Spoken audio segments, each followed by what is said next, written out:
I gotta know what a $5 shake tastes like. That's hot. That's hot. I want. The Nimble with Numbers team presents Chalked Blocked with Bo Big Time McBrayer. I gotta know what a $5 shake tastes like. That's hot. That's hot. I want winning, folks. You don't know diddly. And his partner, Scott Stag Simpson. Do you know who I am? Trying to put Tiger Bomb on this jungle's nuts. That's cute. I remember when I had my first beer. I gotta catch a glimpse of these warlocks. Let's make a move. Let's make a move. Let's make a move. Hey, you guys, welcome back to the Chalk Blocked, the world's sexiest DFS show for now. I would normally have a really awesome, funny, poignant intro that would totally trash Scott and bring him and chop his knees down and insult him to the level of tears, but we're all a little down today. If you haven't heard, the fantasy football community and industry lost Mike Tagliere of Fantasy Pros to this morning. He lost a long battle with complications from COVID-19. Heart and soul of fantasy football industry. He's on the Mount Rushmore of what we do. None of the content that we create would be the same without the contributions to this community of Mike Tagliere. Tags. I mean, it's hard to say that you're in a better place because you should be right there with your kids and Tabby, but everything happens for a reason. And I know that this community has already rallied behind your family and your loved ones, and we're going to take care of you. There is nothing you have to worry about up there anymore because we got you. You did so much for this community that it's time for us to pay you back and to wrap our arms around your family and your loved ones the same way you wrapped your arms around us as content creators, as colleagues, as people who just wanted to pick your brain because you were so damn good at your job. Tags, this show's for you. I hope you're watching. Chalk Blocked is a special show for both Scott and I. We love football. We love DFS football. We're in week 3 of the 2021 season. It's flying by, isn't it, Scott? Oh, man, it's going by so fast. It's well said, too, about tags. If you go back to the very first thing I ever wrote down on my website, nimblewnumbers.com, it was called A Shot in the Dark. It was just what I was just reaching out for, what I cared about and seeing if anybody else listened. And, Fantasy Pros actually that year did reach out to me, and it wasn't Tags, but I did share my work with Tags. He did retweet my work. It was really, I mentioned him in my first write-up ever as somebody who, was an inspiration along with lots of other people, but he was definitely, like you said, on the Mount Rushmore for me. And, I read it today and I cried. I went outside and cried. And, I called Mike Collins from the Fantasy Millionaires, told him, and just, talked about, like you said, all the great things that Tags did and all the ways that he was an amazing person in this community to me, to you, to everybody that he interacted with. He was a light in this fantasy world, and we're going to be, missing him. We're not as good without him. Heaven's a better place now, but we're missing Tags, and we're going to be missing him for a while. So everything you said, man, I love it so much, and we got you guys. We don't want you guys to be alone over there at the Tagliere family at all. So anything you need. So the outpouring of support we've seen on Twitter already today and Instagram, it's staggering how beloved Mike Tagliere was. We all knew how much we loved him individually, but to see the outpouring of love towards Tabby and the kids is insane. It's staggering. I think they've already raised over $300,000 for that GoFundMe. So if you haven't clicked the link for the GoFundMe to support the Tagliere family, make sure you go and do as much as you can, because that is a great family. That's one of the first families of fantasy football. And I know personally, I as much public speaking as I have experience with, as comfortable as I can be on a stage in front of people right in front of me, it was daunting for me to go on a live stream for the first time last year. And I pretty much was so nervous that I decided to watch a lot of of the same kinds of shows that I was joining.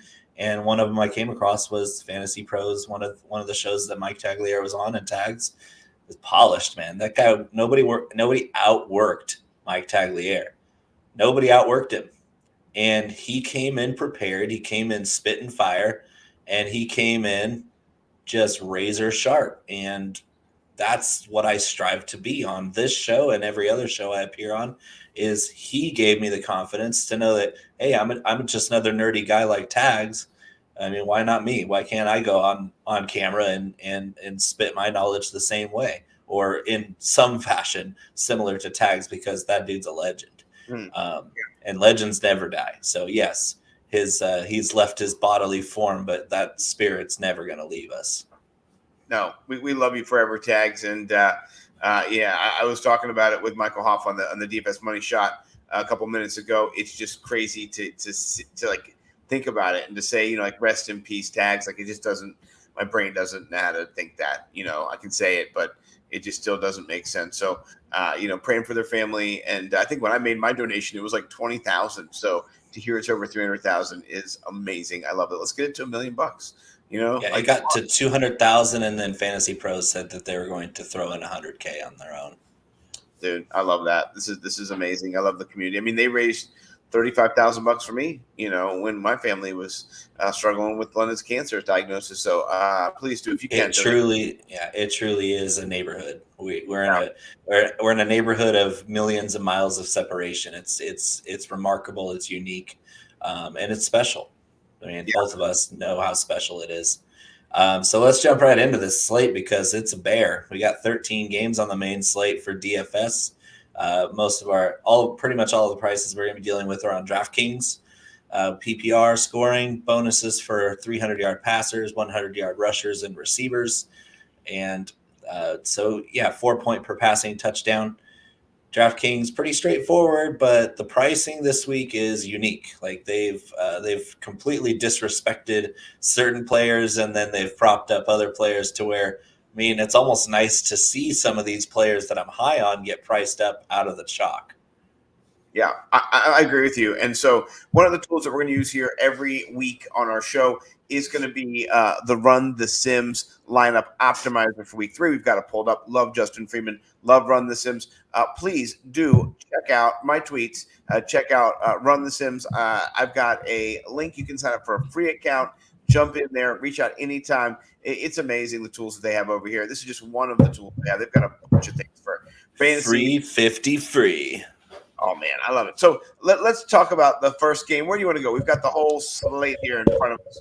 The first one I have on my list is the Washington football team at the Buffalo Bills, and I'm glad we're starting with the kind of a low total ball game, because this might be one of those defensive struggles. Both defenses have traditionally been solid.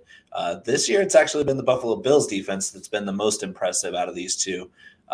Washington's still formidable up front, but their secondary has been exposed on occasion. But they've had a tough start to the season. But Daniel Jones lighting them up last Thursday. That was alarming. Well, I think he always does that, unfortunately. What do you think about Josh Allen priced down to $7,000? You talked about kind of people being disrespected. I know Washington football team defense is a real defense, but I mean, here looking at Run the Sims, he has a projected ceiling if he does max out, around 36. He could rush. That's good, right? It's good. It's good. Well, the dude, even if you consider him a great passing option against a secondary that's very exploitable, you're forgetting all about the guy who rushed for 11 touchdowns last season and was the team's leading rusher.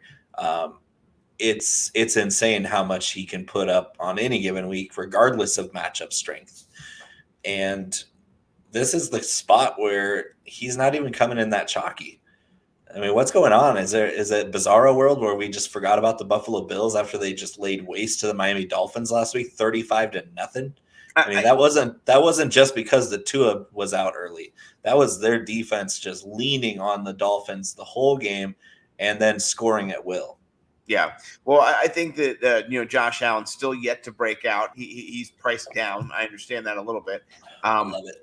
If you were going to build a stack here, I have the stack tools here, which I love over there at runthesims.com. Where would you start? What do you want to kind of base your stack on? I've got 2 wide receivers here in the Buffalo Bills. Anybody that you want to put in this?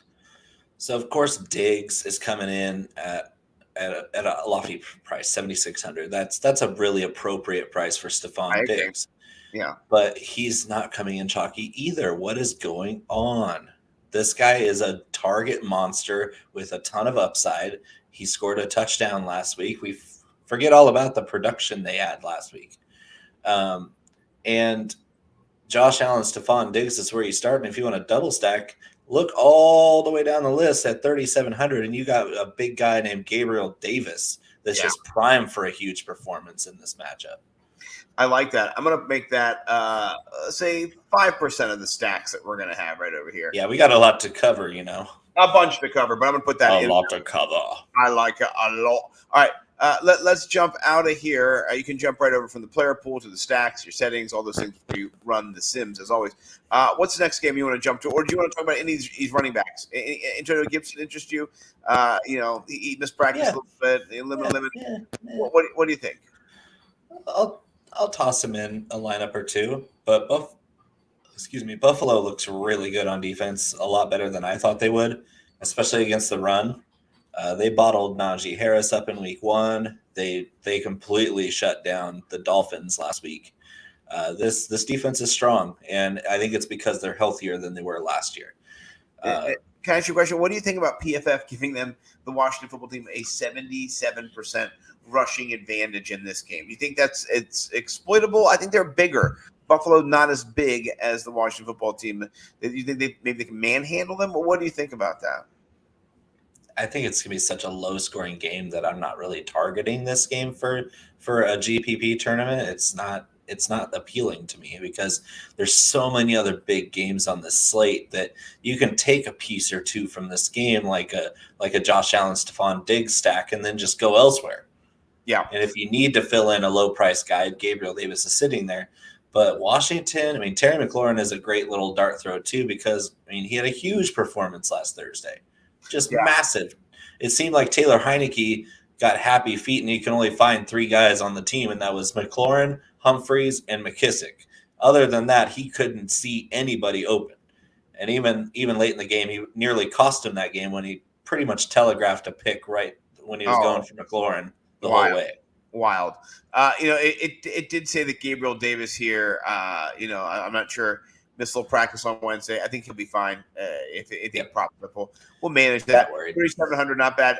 Adam Humphreys, not boom or bust, more cash option, but 3,700. He liked him too. He was looking for Humphreys around too. So, if you're paying down, I'd rather go to KJ Osborne myself. But I'm whatever. What's your next game on the slate? Where are we jumping to? Another one that has a low implied total: the Bears and the Browns. Oh yeah, I see that one. Yeah, this is an exciting one for me because I think this one could loosen up. A little slow start and then offenses start popping off. People are off this game because Cleveland's got no Jarvis Landry. They got Odell Beckham coming back, but we don't know how much of a snap count he'll be on. Basically going to be running into the ground for Cleveland, and then the Justin Fields arrival. Finally, Matt Nagy cannot possibly roll Andy Dalton out on the field. Can't do it. He would like to. He would like to be like, oh, it's merely a flesh wound. Right. And just roll him out there just to be eaten alive by Jadeveon Clowney and Myles Garrett. He would love that. He would love for Andy Dalton to ruin another ball game where the Bears could easily win. The Bears are a better team with Justin Fields. He's better at every single facet of the game of football than Andy Dalton ever has been. There's no bones about it. There's nothing that Andy Dalton has ever been excellent at. And Justin Fields is a well-rounded player. And for DFS, I'm all over Justin Fields. All over him. Because think about 5,200 for a quarterback with rushing upside like he has. Plus, if he buys some time, breaks the pocket, breaks and scrambles and buys some time for Robinson and Mooney and Kmet to get open, we're talking about more big plays down the field passing wise. This is going to be scary for the Browns to, if they can't keep him in the pocket, they're going to have a long day. Yeah, well, I love it over here at Run the Sims. They have his base projection at a quad max, so that's just the Oh, is that good? I'm not familiar with the term. Good term analogy. I think somebody has him as their quarterback in the clash of the beards and bellies that we're going to cover later. They do. They are. It's called a teaser in the business. It's a teaser. I like it. Are you interested in Darnell Mooney? He's been popping this week. He also, a little limited as well. A little banged up. What do you think about Mooney this week? Plus matchup according to PFF. Yeah, it's a huge matchup because Cleveland has a great corner and then they have an average corner, and the average corner is going to be the one against Mooney all game. I can't think of the name, but the top corner, Jimmy Ward, I think, for Cleveland, is going to probably have Allen Robinson and just follow him all over the field. The other corners are not quite as strong, and Mooney is actually out-targeting Allen Robinson so far this season, and that includes the second half of last week's game when Fields was running around for his life. So he wasn't part of the game plan. He didn't run any reps in practice, so who knows what they could have done if he had prepared for last week's game with the Bengals. I'm really excited to see Fields with a full week of practice. Mooney is a little banged up, but he's expected to play, and he's blazing fast. And in a GPP down there, 4,700, just incredible value. 4,300, even better. And so I like Robinson a lot, but he's priced pretty well. I think he's appropriately priced for the matchup, especially with a tough corner on him. But Mooney is an incredible value for his upside. Yeah. Are you interested in Nick Chubb at all? David Montgomery, Kareem Hunt, any of these other friends? Monty and Cash, he's always going to get a good amount of volume. So safe floor with Monty. He burned me last week in my cash game because they really didn't establish the run last week. It was really unfortunate because if Dalton didn't get hurt, they were going to lean on him harder. And that was painful for me because he was my lock of the week. And then when Dalton went down, they were doing everything but running David Montgomery. And it killed me because every other guy in my cash lineup just went to the moon. And a 10-point running back one, you're done. It's over, Johnny. Not good. You're done. You're not going to win nothing with a 10-point running back one. No. All right, let's jump to another game. What are you thinking is the next one you're interested in here? Next one is, this is our first shootout potential between the Baltimore Ravens and the Detroit Lions. Oh, I like this one. This one's me too. Juicy. This is a sexy, no defense allowed kind of game. No defense, indeed. Speaking of that, I think the Baltimore Ravens defensive line and a linebacker are going to miss the game because of COVID exposures and COVID protocols. That's good for the Detroit Lions, right? They were already banged up, like injury-wise. If you thought their running backs were banged up and out for the season, their whole defense was doing the same thing. On top of that, their backups are getting exposed to COVID and missing games. So Detroit, although they're not the best offense, they're even worse on defense. So you can expect a lot of passing attempts again from Jared Goff. A lot of those are going to go to Hawkinson. A lot of them are going to go to Swift. There's so many pieces in this game I want a part of. And there's so many other shiny high total games that are going to get more chalk than this one. This is the kind of game where you can make tons of money in GPPs. Yeah, I like this game a lot. It's one of my kind of lean-on games this week, just because I think it does have two defenses that are they suck. They're bad.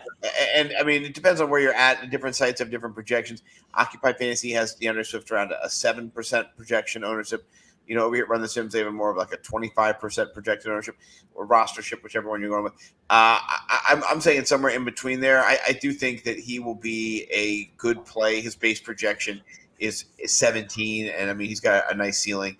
He did break the 30-point barrier once last year, 25-point twice last year. So he does have upside, and this is the kind of game where you can just see them going over that total. I think it's 50. It's going to be a no defense kind of rules. I love it. And Swift is at a 5,800. I mean, Yeah. come on. So Him and Tyson. That's what I was watching the Money Shot show with you and Michael Hoff. yes. And you had Swift and he had Tyson, and Tyson and Swift are the same price, and they're in the same game, face off against one another.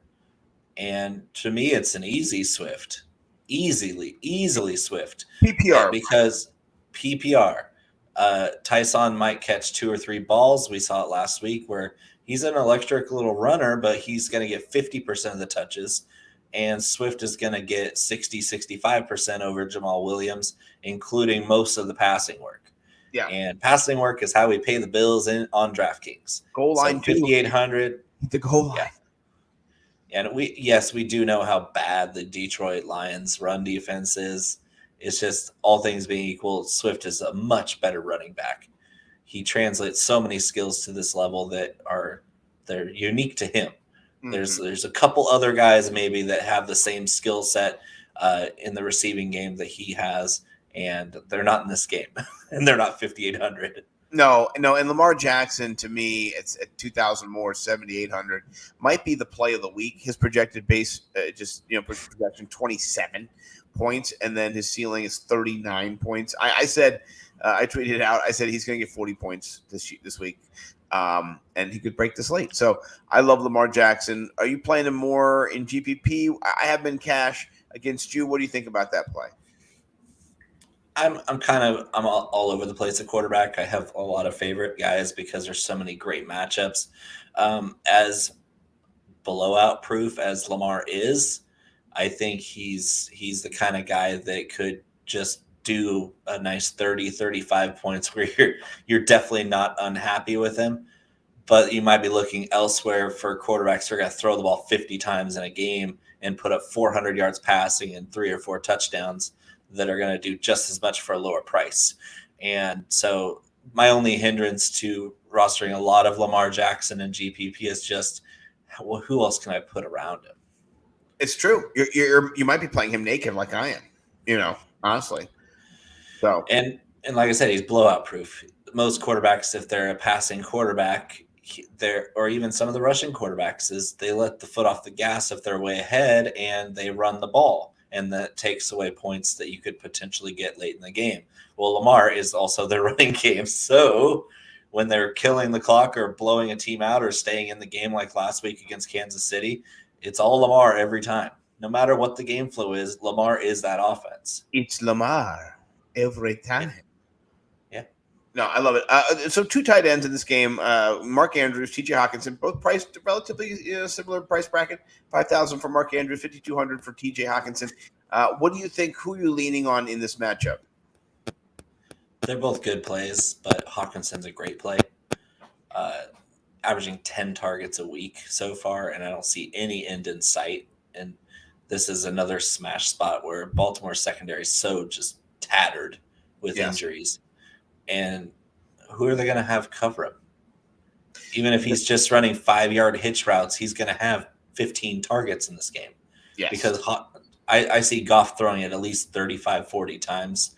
And that means that at his current target share, he's looking at 15 targets. Yeah. I agree. And honestly, I'm not going to crap on the Sims. They have kind of a lower projection for Goff than I have. I just think Goff, he's been averaging 26 points per game because his team sucks and they're losing. And he's got a stack. Ooh, I like it. All right, let's actually build one of those exact stacks here because we can jump in and we can go QB for Baltimore, a wide receiver for Detroit, a wide receiver for Baltimore as well. Let's find some stacks.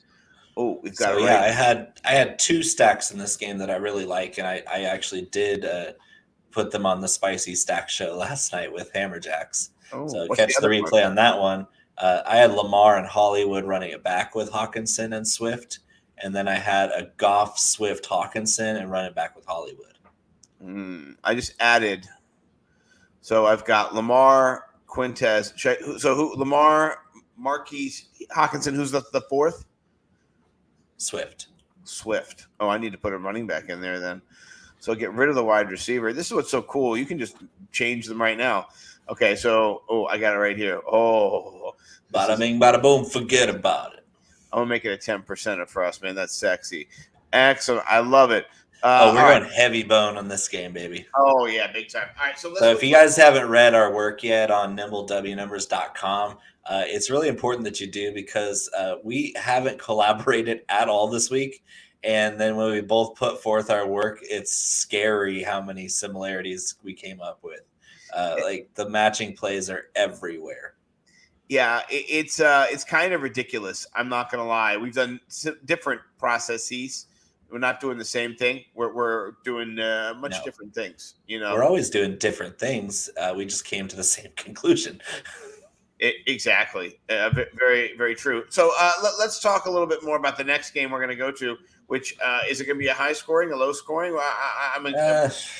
Hard to say in this one. This is a game that I'm not really too enthused about. The call between the Colts and Titans. It's just kind of who cares about this game except for the fans of those two teams. I mean, Derrick Henry fans. I mean, that guy is he's a tractor trailer. Yeah, good luck tackling that fool. It's not even cold outside yet. I'm afraid. I'm afraid. Last time he kicked off against Indy, he went for 3 touchdowns. So, what do you think? Does he pop again? Because I'll tell you this: I did go back and look at his numbers from last year.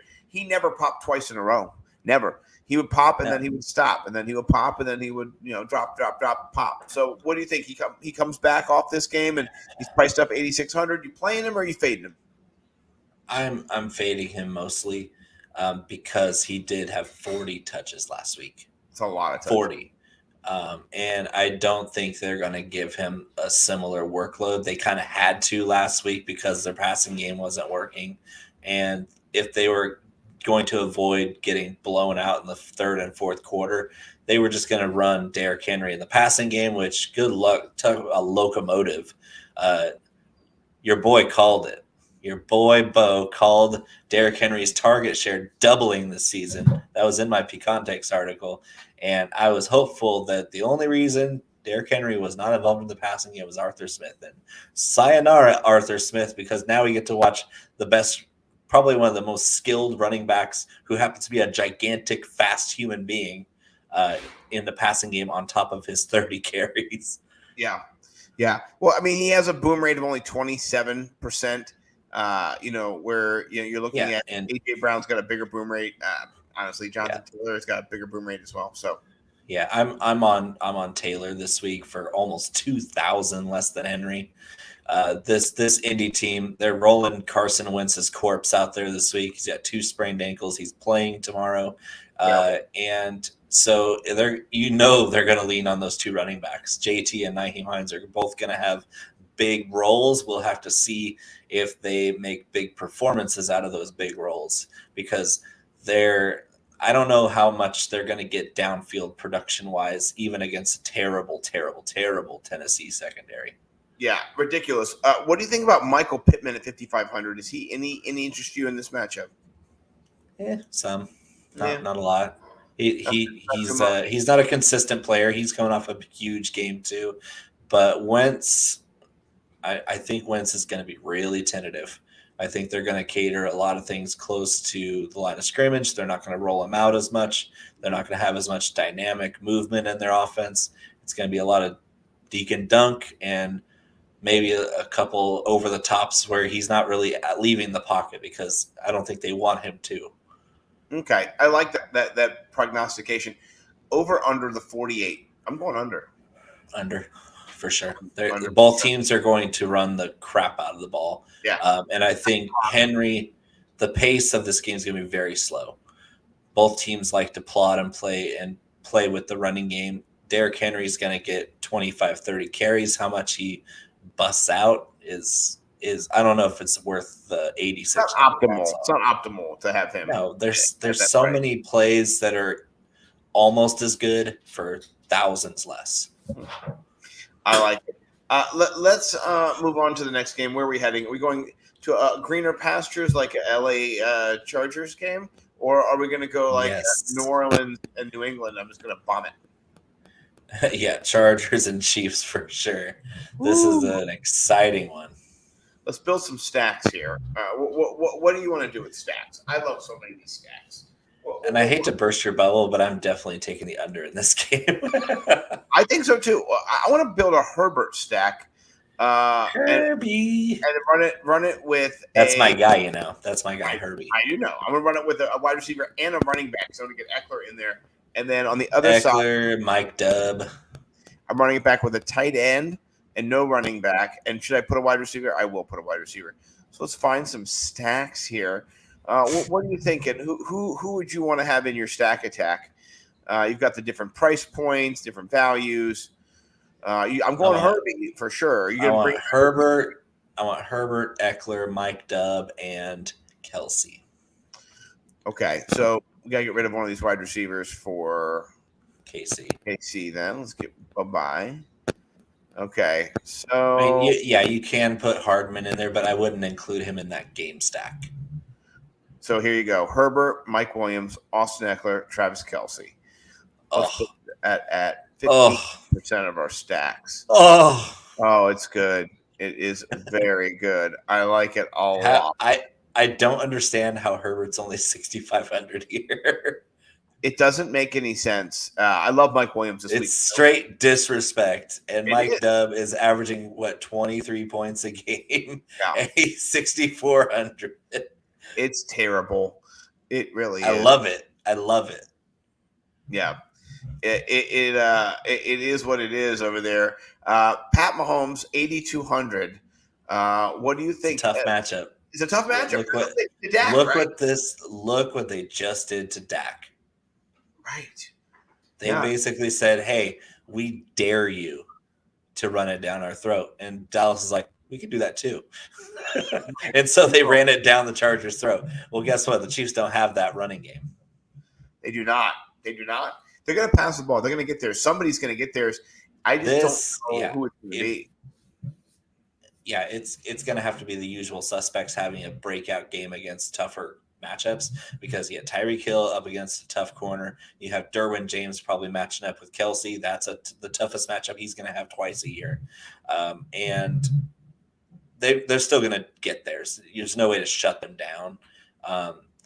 But this defense as a whole for LA is really strong, and their offense is really strong. This is going to be a shootout game for sure, but under what we think. Like there's going to be scoring, but I see it as more of like a 28-23 game, 27-21, where I think the Chiefs are smart to try to get CEH going because what they saw last week was Tony Pollard and Zeke just having their way. And Dak didn't have to do it all like he did in week 1. Right. I wish he would have done more, but you know what? You can't. Me too. Yeah. Me too. What's the next game? Winner, or is it going to be a loser? It's the loser game. We can skip right through it. 42 over under. It's going to be under. I'm fading Alvin Kamara this week. Sorry, Alvin. I'm sorry. Fade everybody in this game. Yeah. Everybody. Maybe James if White. You don't want. I like James White. If you don't want Alvin Kamara in this game, you don't want anybody. Nobody. All right, we're moving on. What's the next one? Please tell me it's Arizona and Jacksonville. It's Atlanta and New York. Oh, I like that one too. Actually, let's. Me too. Yeah, it's not a bad one at all. I've got some plays in this. Are you doubling down on Danny Dimes? That's the question. I'm not going to doubt him this week because he does have a terrible Atlanta secondary, just giving up points left and right. I mean, I think they've got 5. Are you doubling down? Does that mean I'm stack attacking with him? Like with? Oh yeah, it means you're saying, hey, let it ride on Danny Dimes after his blowing up of Washington last week. I'd rather 95 rushing yards. I'd rather have a different quarterback at this price point, but I'm interested. I'm interested. Well, I'm interested. What do you think? You going Danny Dimes? Look at the projected rostership, my friend. Oh, shit. That's terrible. It's 0.5%. That's not. My friend, is a slate breaker. Yeah, that's crazy because no one has him. Nobody's going to have him. And he's got upside out the yin yang. I- Have you I- seen Atlanta play defense? They They- don't. They don't. I will say that over on Occupy Fantasy, they have a 6% rostership, so it's a little bit of a Still. discrepancy, but Still. not in the top, echelon of quarterbacks. I do like that. The problem for me is that I have Saquon coming back and actually doing something this week. I think he's Me too. a good too. play as well. So I'm hoping that those I think they're touchdowns both great plays. go. I actually have a giant stack with Danny Dimes and Saquon. That's it. I like it. Let's build one right now. I like that stack attack. I'm going to run it back And- with your boy, tight end. Kyle, the unicorn Pitts. I think he Yep, breaks out that's this the- week. I'm not even going That's to the game stack. That's the game stack I'm looking at is Danny Dimes, Saquon, and Pitts. How are we on the same page with everything this week? It's crazy. We're I never mean, like this. Usually, I take great pride in tearing down your picks and your process for over mine. I know. We is this the first stack right here? Is it the stack attack we want right here? The Sterling No, Shepard. it's the Saquon one. Oh, we What put. do you We have a put wide receiver in there? oh, I thought running back would be first.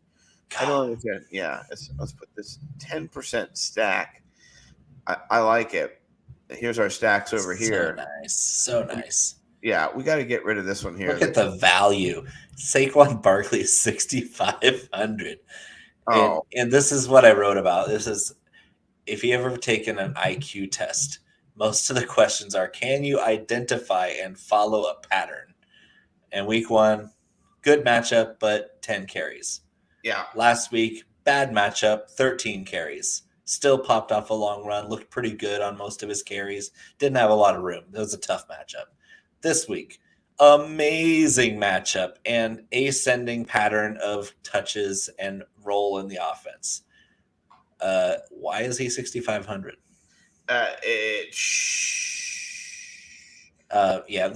But what I'm seeing is he is going to be one of the probably the 4th or 5th highest roster running backs because of that. So as you can see there, 43.7. That's a little higher than I think it will be. It'll be around 20-25%, which is still pretty high. But guess what, guys? We're still in a 13-game main slate. Chalk really isn't as bad as it will be when the slates are more condensed. When bye weeks are kicking into gear, then you worry a lot about chalk. You think about, okay, who do we have to assess that risk on? It's still not 50% plus like we saw with McCaffrey when he was healthy last year, or Dalvin Cook last year, or Alvin Kamara last year, is where you're expecting him to be on over half of all the entries. That's when you make a business decision of, okay, do I want to go with this guy going off with everybody else, or do I want to assess my risk and fade him, hoping that I can be different and get somebody else that nobody else has? And right. Saquon, I think the 43 would be the highest number that we're going to see. Maybe in single entry tournaments, he'll be around that 40%. I'm still going to have my exposure to Saquon Barkley this week because he's just simply ready to go. I agree. Are we going over to Arizona or Cincinnati? Because one of those games is not ready to go. Cincinnati and Steelers. Badaboosh. I'm not a big fan of this game. It's got a low total. I picked Cincinnati as my defense, pay down defense at 2,100. Big Ben missing out on Deontay Johnson, and then on the other side, Joe Burrow missing out on T. Higgins. So yeah, and if you're going to spend down on defense that far, like I have been known to do a lot, especially in tournaments where you want to fit a lot of extra dollars into better players, look closely at the numbers. According to PFF, the Cincinnati Bengals defensive line's pretty damn good. They're playing their hearts out. The rest of the defense is terrible, but the defensive line has a matchup advantage against the Pittsburgh offensive line. Ben Roethlisberger is working through a pectoral injury. He's missing the guy that he literally will force the ball to in Deontay Johnson. So he's going to have to throw a bunch of 5-yard hitch routes to Juju tomorrow. So if you have Juju and cash, go for it. He's going to get you a solid 13, 14 points and barely squeak by with his 3x value. But if you're looking to shoot for the moon, you can go with Najee this week. He's priced up, but he's going to have upside against the Bengals defense. This game's ugly. Joe Burrow, I like at his price point with Boyd and cash, because Burrow's going to throw the ball a lot too. Mixon is really tough front with Pittsburgh. They're getting burnt over the top by their defensive backs are weak, but they're stopping the run really well. So yeah, I'm not playing Mixon this week. So as far as tournament, Jamar Chase maybe, because he's always a threat, because the secondary is so bad. Like the Steelers secondary is terrible. They got burned by Derek Carr. You know how bad you have to play to get burned by Derek Carr? Oh, not good. So Jamar Chase, I'll throw in a tournament. Tyler Boyd's a great cash play. But other than that, Najee, if you're feeling frisky. Yeah, no stack. Juju, if you're a boring, bland, heartless person who doesn't like to enjoy life. No, let's get away from that game to a game that has lots of life. 52 points is the total. I think this game goes under mostly because Jacksonville can't score that many points. Arizona might score 40, but Jacksonville scores 10. So what do you think about this game? Can I give you a hot take? Oh, give me your. Am I allowed? Oh, of course. I think the Cardinals' defense is going to score more touchdowns than the Jaguars' offense. I love that. I have them as a sneaky defensive option this week. I hadn't told anybody about them. Oh, they're my cash defense. They're your cash defense. You MFer. So, yeah, the Cardinals' defense, if you remember back to week 1, it wasn't that long ago. They sacked. Who did they play? Ryan Tannehill? The first week, Ryan Tannehill, like 5 times. Yeah. 6 times. Chandler Jones was 5, and they had 1 more. So 6 sacks in the very first game. And guess what? Jaguars aren't very good. No. And I think they do have talent on their team, but Urban Meyer has completely sapped them of any potential to use that talent on the football field to win games.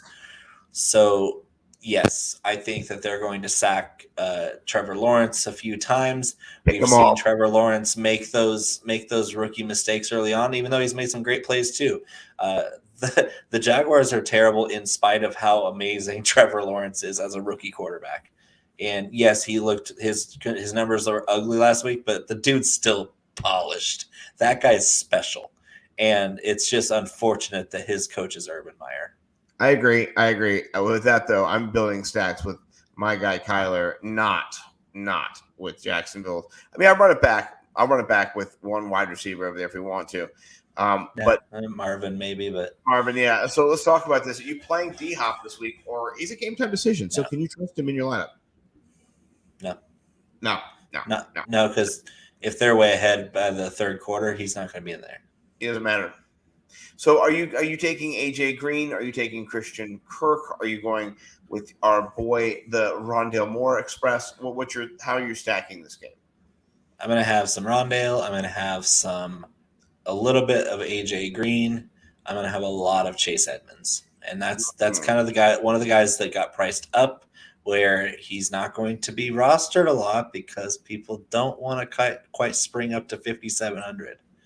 But think about that game flow. Think about what they're going to try to do to Jacksonville to get that lead, especially if Hopkins is out there with bruised ribs and not really moving around too well. I like the way that your game flowing.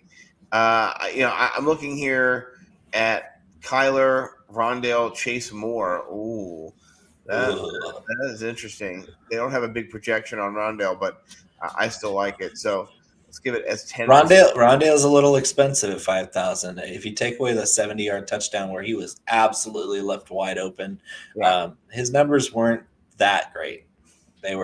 He got a few more targets. He got more snaps. He ran more routes last week. That's the encouraging part. And then we get enamored with the big play. And the big play was all Kyler Murray. him rolling out away from that pressure and finding a 5'7" wide receiver hiding in the grass. That was pretty much what happened. Is Rondale was hiding behind blades of grass in Arizona and broke away. That's hilarious. Well, I love these little stacks we built over here. We got a bunch of expected team stacks to build from at the end.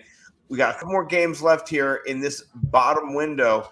Let's start with the worst one, the New York Jets, Denver. Is there anybody you want to play in Denver's defense? How are you attacking this? Denver's defense, if I'm going to spend up to the top of the board, which I almost never do, but this is a good spot. Cash games, yeah, sure. Why not? Because you're not really going to look for those big, huge stacks. You're not going to look for the big, giant upside guys. You're just going to plug in values. And I think it'll be pretty easy for Denver to crack 10 points against the Jets. Zach Wilson is a turnover machine. Right. Especially before he gets used to the speed of the game. He's not there. He's not going to be there for a few more weeks. And Denver's defense is legit. Like, their pass rush is scary. Their defensive backs are really good, and Corey Davis has no hops. That kid's TikTok video is so good, where he just trashed the Jets' offense. It's in disarray. My favorite was two guys blocking each other. That was my favorite. Yeah, the future of the Jets is bright. I think that they're going to put it together in the next few years, but the first half of this year is going to be really rough for them. Their schedule's brutal for the AFC East. As a whole, that division's got a brutal schedule of matching up with good teams like Denver, and the AFC West going up against them. That's rough. That's not good. No, because that division's for real. And the Jets are going to get beat up on in this game, and I'm all over the Broncos side of the ball. I'm thinking another Broncos onslaught that was so successful last week against Jacksonville.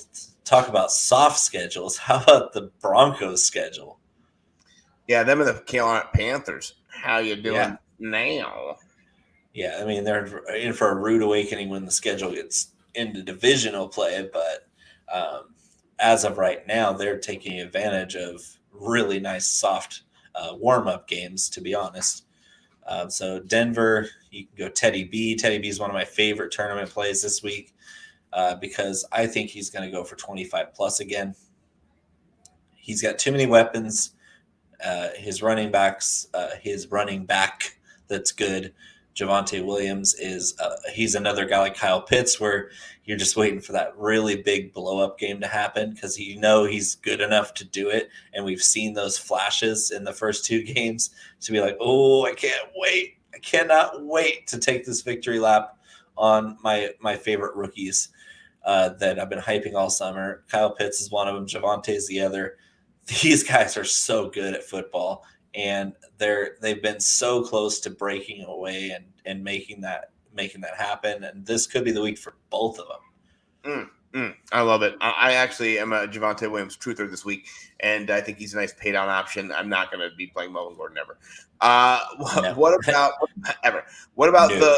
the Raiders and Miami Sans Tua? We got Jacoby Brissett, not a beef brisket. I want everyone to be very clear on that. So That's my autocorrect for brisket is Brissett, and for Brissett it's brisket. It's hilarious. It is hilarious. If you are going to be building any stacks, or if you're going to be looking at this player pool, are you going Darren Waller or bust? Are you going to sneak in the back door with, I don't know. No. I don't know. I mean, I know that Brian This game is going to be very slow moving, very slow pace. John Gruden is an old fashioned kind of guy. He's going to run his offense at a slow, methodical pace, and Derek Carr from a clean pocket is as good as anybody in the league, and we've seen that the first 2 weeks. And when he's under pressure, he's one of the worst quarterbacks in the NFL, and he's due for regression this week. I think Darren Waller is pretty much that he's matchup proof. And the Dolphins, if we can say anything about their defense, it's strong against just about every position except for tight end. And so I like this matchup for Darren Waller, even at 7,400. It's a little expensive, but if you have a guy that like Waller or Kittle or Pitts or anybody that's in a smash spot like this and they're under 8,000, I mean, just for 8,000's sake, say Kelsey Waller. If either of those two guys are under 8,000 in a good matchup, you're playing them. Yeah. Other than that, this game can go away. It can go far, far away. I'm with you on that. All right, let's jump to better games. We're going to save the best for last with Tampa Bay. But I want to talk about the Seattle at Minnesota game. It's got a 55.5 implied over. This game looks like it's going to shoot. Who do you like? Who are you doubling down on? Who do you have all over the place? What does this look like for you? This will be the highest scoring game of the slate. Seattle. I'm going to argue with that. Seattle was blowing out Tennessee last week, and then Derrick Henry happened. And so what we have is a team like Minnesota with a pretty good offense. They're going to keep pace, I think, for most of the game, but Seattle's so strong. Right. I mean, other than their run defense, man, imagine if Dalvin Cook was 100% for this game. He would just be going off against Seattle's run defense. Another time decision, which is terrible. I think he'll be okay. He'll be good to go. They've just been moderating his practice time. I think Dalvin's going to gut it out. I just don't know how great he's going to be. I'm going to throw in a little bit of Dalvin Cook because you can never count him out in a tournament because if he's on the field, he can go for 30 anytime. But Seattle's where I'm focused on because Minnesota's defense is terrible. Just like I said, they would be. Shout out Yeti Express. I was right. Your defense, the Minnesota defense is atrocious, and there's nothing good about them. And Seattle's offense is really freaking good. Yeah. Mike Zimmer's was he trying to date Instagram models? Is that what he was doing? He was sliding in. Sliding in. Hey, Mike, I think you need to fortify your defense, bro. I think he needs to get LASIK in his mirror. Well, he's so beat red. I'm surprised he isn't, anyway. Well, no, he's had like a ton of eye surgeries because his vision's a big problem. Didn't he get an infection in his eye? Didn't he like double? He's all kinds of issues with his vision, but man. He's an old-fashioned coach, and an old-fashioned coach without a lot of talent on his team on the defensive side of the ball. And that's what's bad is the only chance Minnesota has in this game is if their pass rush can get going like it did the last week or two, where they got Danielle Hunter in the backfield and caused havoc. Russell Wilson does not have a good offensive line, but he does have a Shane Waldron offense that is just torching everybody, and they're doing it just with Tyler Lockett. We haven't even seen DK Metcalf game yet, so. Not at all. I do have an expensive stack in this game where I went with Russ, Lockett, and Metcalf and ran it back with Jefferson. Oh, that's a super expensive stack. Yeah, it was worth it though. I'm gonna put it for 5% for us. That's the one right there. That's the one. That's so sexy. Oh, hey, we only have one game left here, and that is the Tampa Bay game. What are you thinking about here? This game is a 55 implied total. The LA Rams, though, I mean, they're a good defense. Can they stop Tampa Bay? Or can anyone stop Tampa Bay? The Rams are going to win this game. I like a hot take. It's going to be a back and forth game. It's going to shoot. It's going to shoot with the passing game on both sides. The difference maker is going to be the Rams are going to be able to pass the ball better because they're hitting on all cylinders in the passing game, just like Tampa Bay. But Tampa Bay secondary is bad. Not good. Really bad. Their front seven is so good that it's almost a detriment to their team because the Rams, Henderson's really hurt. And then they have Sony Michel. Then they have Jake Funk. Who? So pardon my French, but Jake Funk isn't good either. And Sony Michel isn't really good either. And Darrell Henderson is 80% of his former self, and which is decent if he's healthy. He's decent if he's healthy, but 80% of Darrell Henderson is Sony Michel. So if the Rams want to win this game, they're going to have to take the same approach that Dallas did, and that's just throw the ball every play. I like that. They're not even going to try to run the ball. They shouldn't try to run the ball. Establishing the run against Tampa Bay Bucks is how you lose to the Tampa Bay Bucks in a hurry, and you lose by a lot. A lot. Atlanta hung in because they don't run the ball either. I mean, look about Tampa Bay's schedule is they've squeaked out 2 wins with basically they have 2 wins against teams that chose not to run the ball. Dallas because they were smart and had a game plan for airing it out, and then Atlanta because they simply can't run the ball anyway. And now you have the Rams who are banged up at the running back position, and their offensive line isn't that great either, but their passing game is so good that you can see Stafford going for a 40 burger in this game. What do you think about Tyler Higbee? Is he in play? No. Never. His price is great, but he's going to be chalky as all hell. You know what's interesting is that the fantasy points guys who I love in week 2, they were just all over Tyler Higbee, and he just did not do anything. And Fade yeah. Tyler Higbee. On the other hand, Gronk, man, that guy just catches touchdown. Touchdown dependent, and I'm not about that this week. He's got 2 each game, which is nice. I'm fading him this week as well. But I like him as I like him all the time because he's a Gronkinator.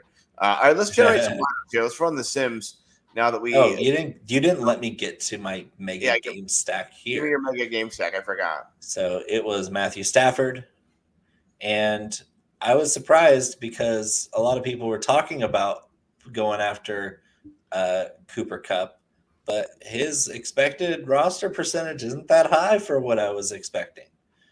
And so I'm going Stafford, Kupp, and Van Jefferson. Oh, and running it back with God Chriswin. God Chriswin. I know that guy. I've seen him before. Because you're not going to attack Mike Evans, who's going to be he's going to be all up in Jalen Ramsey's business. They're probably going to get a fight or 2 or 3. Somebody talk about. So Mike Evans is always a threat to score a touchdown because he's a walking touchdown. But I don't see his volume being that high because they're going to avoid the left side of the field at all costs if they're smart again, and avoiding the funnel that Jalen Ramsey creates. So Chris Godwin in the slot, that's the weak spot of this defense is their linebacking core is not overly athletic.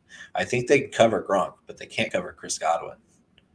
No, and AB is out. AB's out, so the Z receiver is going to be Scotty Miller, and he's a nice little dart throw if you like the guy to have one catch for a 40-yard touchdown every 4th game. But it's going to be a Chris Godwin game. What do you think about this game? Matthew Stafford, DeAndre Swift, Dalvin Cook, Chris Godwin, Cooper Kupp, Van Jefferson, Kyle Pitts, and they got Mecole Hardman, and then the Denver defense. That's interesting right there. There's a few. I like the top one without Mike Davis. Yeah, if we get rid of Mike Davis, I do think that would not be a bad one at all. We still have some change left over, so you actually have Mike Davis is $5,500 to get rid of that one. That's a good lineup for sure. There's a couple wherever you got Cooper Kupp in it, man. I like it. I'm in. I'm down.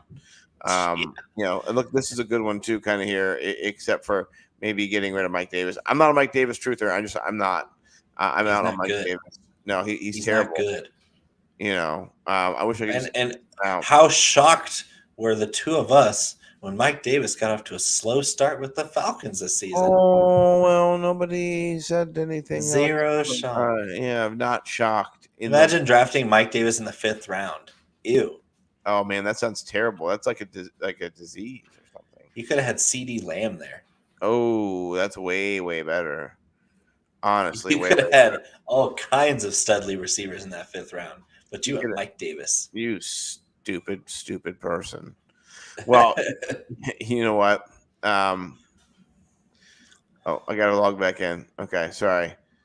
This is me. I'm logging back in. Okay, so here we are. Let's do a little DraftKings slate. Man, we flew through that slate walk. That was twice as fast as our last 2 weeks, man. That was not too bad. I think we have some plays that we want to, hammer, and we did, and we were very similar, so we didn't have to kind of talk about everything else. We're going to do a single build here for the Millie Maker, and I appreciate them letting us know.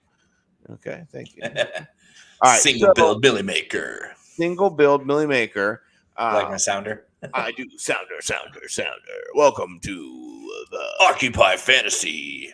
Occupy Fantasy, brought to you by Brian Jester's Occupy Fantasy. Follow him over at Brian Jester FF on Twitter. He's a jester, not a clown. No, let's talk about where we want to start. Where we want to do QBs here. What are you thinking here? Don't ask me about quarterbacks. I have too many good ones that I'm just sprinkling evenly across the slate. Who do you think? I have quarterback ADD this week. Sorry, I can't help you. Are we going to pay up or are we going to not pay up? Because we could pay up. I don't know. I don't know. You pick the quarterback. All right. Well, it makes. I'll help you stack once you pick the quarterback. I'll help you stack him. Okay. In all of these matchups, if you're gonna let me talk, I will, of course. Stafford's my favorite play. Okay, I will go Matthew Stafford. I was thinking him anyway. So Matthew Stafford is there. Let's talk about our stack attack. Now that we have Matthew Stafford, we don't need a quarterback. You're really gonna go with him anyway? Yeah, I was. Oh. I was thinking of him. That's it's just I can't not see him throwing for 45 times. It just makes sense. So in here, I like Cooper Kupp a lot, and I do like Van Jefferson. Let's put them both in. Matthew Berry's little Cooper Kupp. Yeah, little Cooper Kupp. Thank you, Matthew Berry. And then, do you want to run it back with anybody? Yeah. Yeah. So Chris Wynn. Chris Wynn there. Here he is.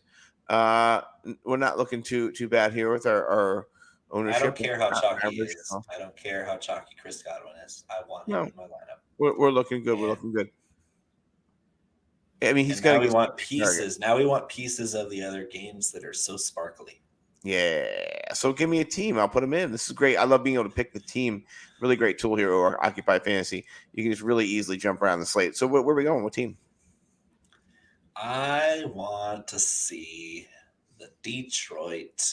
I was going there myself. Man, it's scary how much we're lined up this week. I think it's either really good or really bad.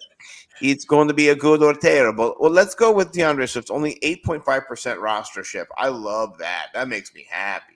Which is funny because 8.5 on Occupy was 25 on Run the Sims. Well, we're gonna find out. We're pitting them against each other here. They must be using different measurement tools for how they come up with that projection.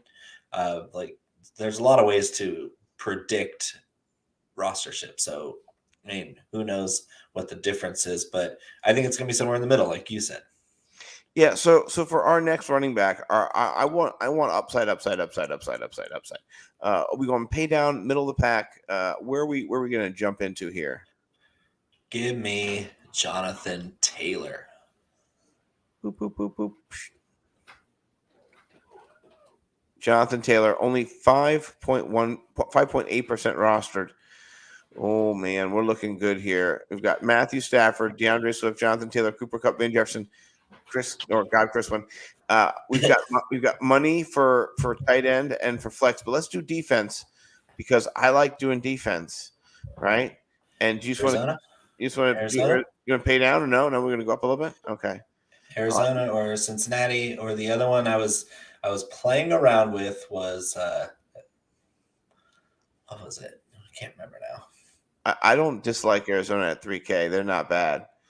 That's not a bad price. Now we have some money left. So much money. Yeah. What do we want to do? How is Stafford 6,400? I love it.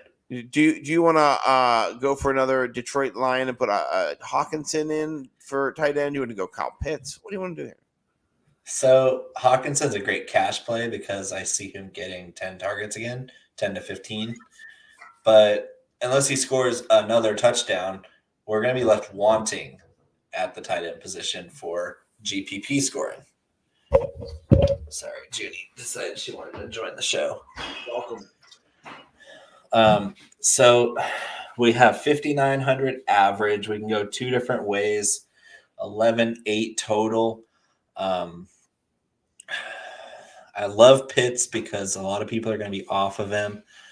I love Waller. I mean, if you go with Waller here, and then you have the flex is going to be a spend down, but not too far because there's some nice spots in that 4,000 range.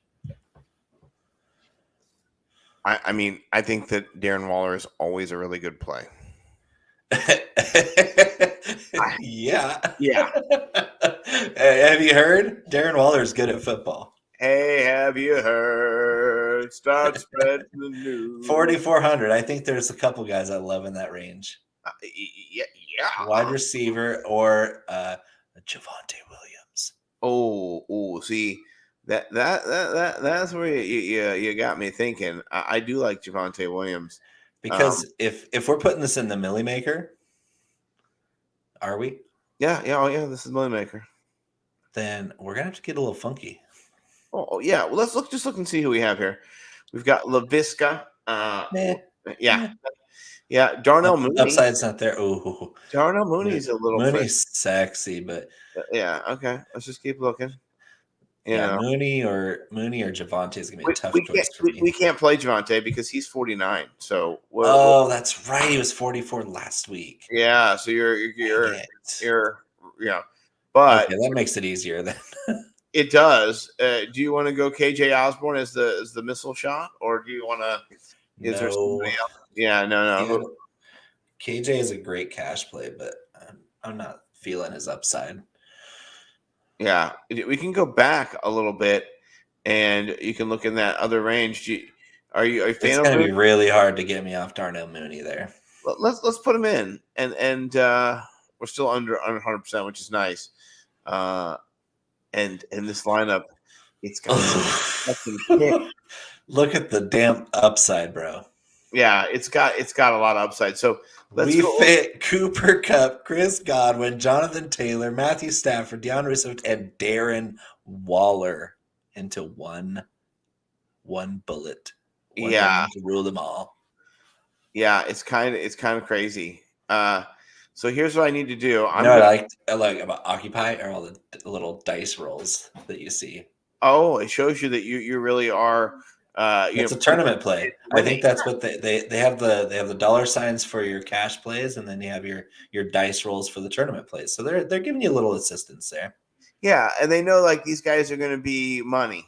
Cooper Kupp, Chris Godwin, and the other guys are going to be they're gambles, which you want. That's what you want. So one player over 7,000.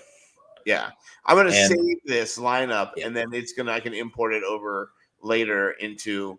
I can email it right here to myself. I can do lots of things. So this is awesome. Love me some Occupy Fantasy. Go check them out. I'm gonna have to jump back and unscreen share and then rescreen share. Hey, we're back. But then I have to rescreen share because you gotta do a rescreen share again. And then let's do. Okay, so this has been a very fun show. Oh yeah, this has been great. We've been doing it quickly. This is the wrong one. Let me jump into the Millie Maker. Millions. And then I see it's right there. It's the first one. Millie Maker, $20. We shall enter. Let's create a new lineup. Yes, indeed, my friends. The first of the DraftKings lineups this week. I'm very excited about it. Stafford, old Stafford. He's a good chap. Oh, he's a good bloody bloke. I like it. There we go. Swift. Now, listen. If Swift does go down, and he doesn't. I'll be Swift with a tug of gin. Don't you feel it? Well, yeah, but who do we pivot to? That's what That's all I'm saying. He's playing.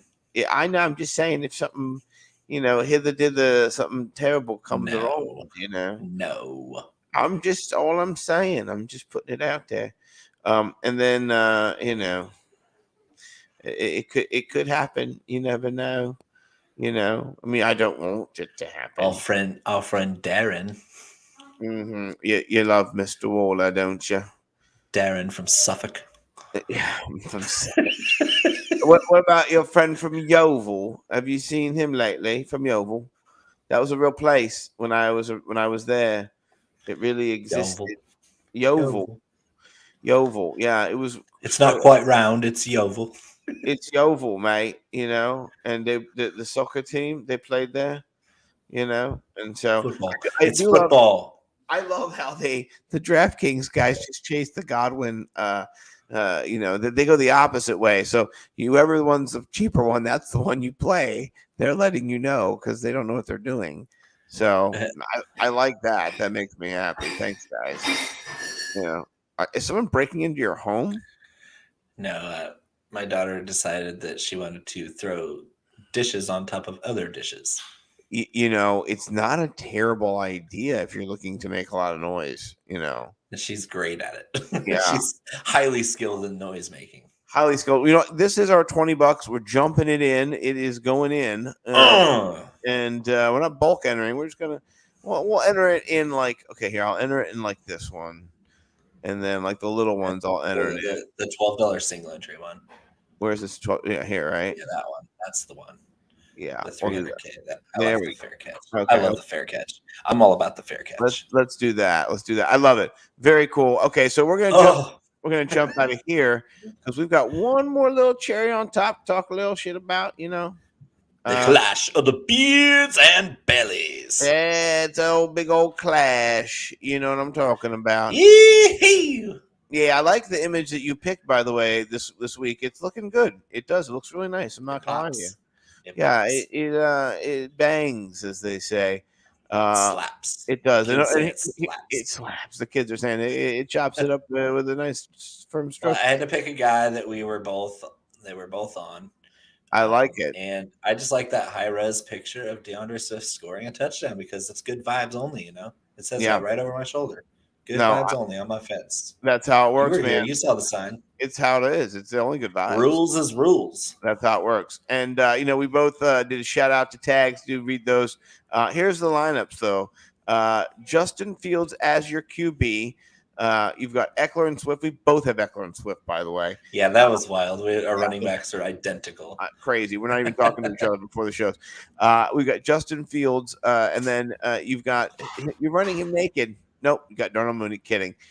You've got Chris Godwin, Diggs, and Cooper Kupp, which I love. It's ridiculous. Very strong. Very strong. Bengals D. So here's what we simulated. We've got 1, 2, Cooper Kupp 3, and then the Bengals 4, right? And Bo shares his reasoning for it. You like my picture of Justin Fields I put in there for you? He's running. I love that. And we've got our reasoning there. You've got your boy. Oh man, I love that picture of Diggs. The visor game's strong. He is just a beast, man. You've got Chriswin. And then, for me, I've got Lamar Jackson, Austin Eckler, and Swift. Woo! Yeah, I've got Mecole, Cooper Kupp, Tyler Lockett. That's the one that scares me because I have a lot of Lockett. That dude's ready to go again. Our boy Osborne, and then the Bengals. So we've got some dart throws in here for sure. I love my man Lamar Jackson. Let us know who you think's going to win in the comments, either on Twitter or on YouTube. It's just going to come down to who does better between Mooney and Hardman. You know what? Those games are different scripts, so I'm hoping that game shoots. Yeah, I think it'll be under the total we talked about, the 54 and a hook. But all the same, really great football tomorrow. And Bo, I'm telling you what I'm doing to my family. I love my family so much. I'm making them leave the beach at 7 a.m. so we can go home and I can get to the football by around 2:00. So how far is it from the beach in North Carolina to Maryland? Like 6.5 hours. 6.5 hours. Oh, that's not bad. That's about the same drive it would be for me to drive up to the Oregon Ducks game. Yeah. I mean, it's just if you hit the traffic, it's not great. So it can take the coast all day. So, but Bo, where else can people find you content wise tomorrow? You have a show tomorrow. I know that in the morning. Yeah, bright and early for me at least. It'll be noon Eastern. DFS tailgate with IBT Media. We're gonna have food, drinks, libations, and we're gonna have monkey knife fight. We're gonna have underdog props. We're gonna have some DFS stacks that we're playing. I'm gonna come equipped with all the action there, especially with the food and the drinks, and then the DK stuff because I've been doing it all week. Mm-hmm. Find me on Twitter. All my stuff is on Twitter at Bo_McBigTime. You can see me on this very website that he has on the screen there, nimblewnumbers.com. The hot cash from the King of Spice, that's me. That's going to be a fun one to read. I shouted out my dad, who a lot of noise back here. They're getting crazy over here. Hot cash from King of Spice. I shout out my dad in the intro. And then, of course, that's where you're going to find all your best cash plays this week. We're crushing cash games right now. And so make sure you get some of our cash lineups by subscribing to our Patreon at patreon.com/nimbledfs. And then you can find me behind another paywall. It's kind of remarkable that went from everything, doing all the work for free last year, or just taking Scott's PayPal money from head-to-heads to basically writing and getting paid to write is really cool for me because I was going to do it anyway. And they're putting all my advanced level work on ballblastfootball.com, and it's for the Blasternaut subscriptions for the Ball Blast Patreon of the $10 level and above. And I break down every showdown slate, so every Thursday, Sunday, and Monday night, as well as a massive, and I'm talking gigantic, main slate article every week. You're not going to want to miss it. Become a Blasternaut today. Get yourself hooked up with all the DFS knowledge you can ever fit into your cranium. No, I love it. And if you do jump over here, this is the cash lineup that I gave out last week that did hit.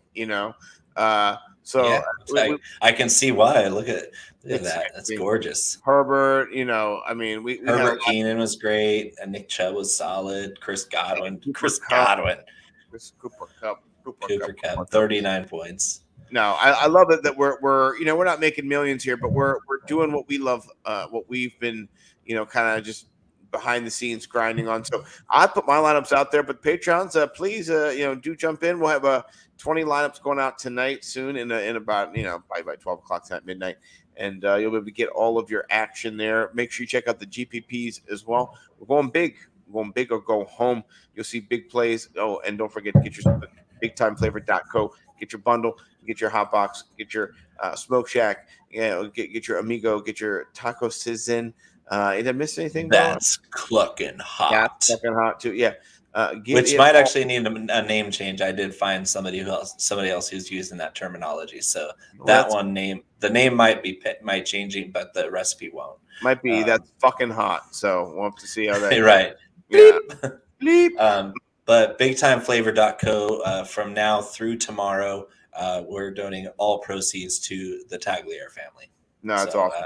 If you're going to place an order, make sure it's tonight or tomorrow before midnight Pacific, and I'm going to toss all that money right over to that GoFundMe for Tagliere. Is that a real time zone in Pacific? You say that like it's real. Well, it's almost Thanksgiving 2020, so we're all excited here to eat some mashed potatoes and gravy. Oh, good. You know what? Denny Carter's interns need that. They got no meat on their bones. I saw that. It's so funny. I just love the price. The price tag was what made it for me. $69. Yeah. But your tweet was better than his tweet about the same thing, and I'm glad that you owned him because he's never been owned online, but your tweet owned him. Ooh, I hope he finds this out. And gets back. You might want to splice that up and send it to him. Yeah, I let him know that he's been owned on Twitter, apparently. Yeah, Twitter Live. Sort of live. That's awesome. No, this is cool. Thank you, Bogan Big Time. You can check me out at nimblewnumbers.com with you as well, writing GPP articles, writing the Clash of the Beards and the Bellies every week. We're 1-1, buddy. I cannot wait to see what happens tomorrow. It's gonna be Don't really expect me to come out with a 109-point lineup every week. That's the lowest score I've had in probably 2 years. And so you're very fortunate that everybody pretty much was a dud for me. And you have my only non-Cooper Cup lineup. I had every single lineup last week except for that one had Cooper Cup in it. Me too. And it was just bad because that was the difference. It was really the difference. Well, we're 1-1 for the High Point Challenge. I'm going to talk to Mike tomorrow, see if he's in. Hopefully he is in. He's in. Even if he says he's in starting week 3. So yeah, he's in. Don't let him get scared because he won after the fact. Like, oh, I scored more points than both of you guys both weeks, but he wasn't in. But when he did that, so he's officially in this week. He should definitely be in. I wish I could talk longer. Normally we go a little longer. I got to get packed up and get going home and get my family out of here. And we're having a party here apparently. So you know what? Hey, party on, brother! I love it. Thank you guys for checking us out over here at Nimble, and Team Nimble loves you. We'll see you guys next week.